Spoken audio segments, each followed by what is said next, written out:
আজকে আমাদের আসন্ন পবিত্র ঈদুল আজহাকে কেন্দ্র করে কুরবানি পশুর চাহিদা নিরূপণ, সরবরাহ এবং কুরবানির পশুর অবাধ পরিবহন নিশ্চিতকল্পে সরকারের পদক্ষেপ জানাতেই এই সংবাদ সম্মেলনের আয়োজন।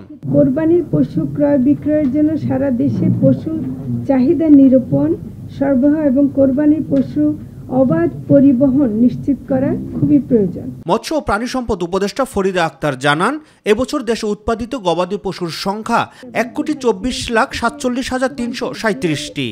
এবছর গবাদি পশু আমদানি করার প্রয়োজন নাই।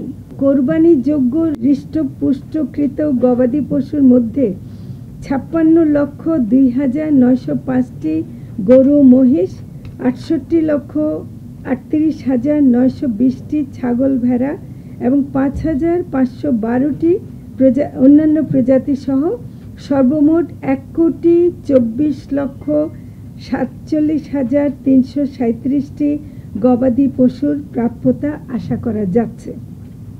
এবছর প্রায় 20,68,135টি গবাদি পশু উদ্বৃত্ত থাকার সম্ভাবনা আছে। কুরবানির পশুবাহী ট্রাক ছিনতাই রোধে প্রয়োজনীয় ব্যবস্থা নেওয়া হবে জানিয়ে সীমান্ত দিয়ে গবাদি পশুর অবাধ অনুপ্রবেশ ঠেকাতে কঠোর নির্দেশনা দেওয়া হয়েছে বলেও জানান তিনি। কোরবানির পশু ট্রাক ছিনতাই রোধে প্রয়োজনীয় ব্যবস্থা গ্রহণ করে পশু পরিবহন নির্বিঘ্ন করতে আইন শৃঙ্খলা রক্ষাকারী বাহিনী, বিশেষ করে বিজিবি, বাংলাদেশ পুলিশ, জেলা প্রশাসন, জেলা প্রাণী সম্পদ দপ্তরের যৌথ সহযোগিতা গ্রহণ করা হবে।